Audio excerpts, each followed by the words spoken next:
আপনি কি জানেন বিশ্বের সবচেয়ে ছোট নদী দ্বীপে মহাদেবের একটি প্রাচীন মন্দির আছে, আর সেই দ্বীপে আজও নাকি মহাদেব ধ্যানে আছেন।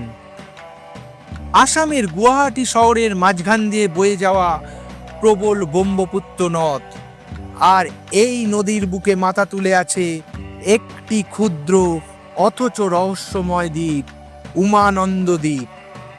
পুরাণে বলা হয় এই দ্বীপ একসময় ছিল মহাদেবের নির্জন ধ্যান ভূমি।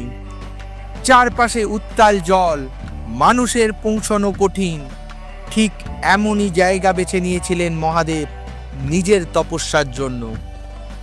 বিশ্বাস করা হয় দেবী পার্বতী এখানে শিবকে পাওয়ার জন্য দীর্ঘ সাধনা করেন। মহাদেব তার ধ্যান ভেঙে উমাকে দর্শন দেন, আর সেই আনন্দ থেকেই এই দ্বীপের নাম হয় উমানন্দ। 1700 শতকে আহোম রাজা গদাধর সিংহ এই পবিত্র স্থানে নির্মাণ করেন উমানন্দ মন্দির। মন্দিরের দেয়ালে আজও দেখা যায় শিব, গণেশ ও পার্বতীর প্রাচীন শিলালিপি ও খোদাই।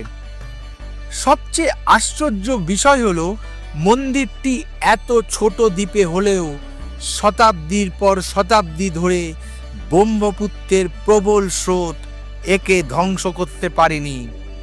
ভক্তরা বলেন এটা শিবের ধ্যান শক্তিরই প্রমাণ।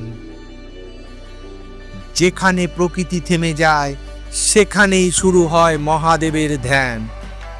গল্পটা যদি ভালো লেগে থাকে অবশ্যই গল্পতে একটা লাইক করবেন, বন্ধুদের সঙ্গে শেয়ার করবেন এবং কমেন্টে লিখে দেবেন হর হর মহাদেব। আর মিথিক বাংলা চ্যানেলকে সাবস্ক্রাইব করতে ভুলবেন না। মিথিক বাংলা, যেখানে পুরাণ জীবন্ত হয়।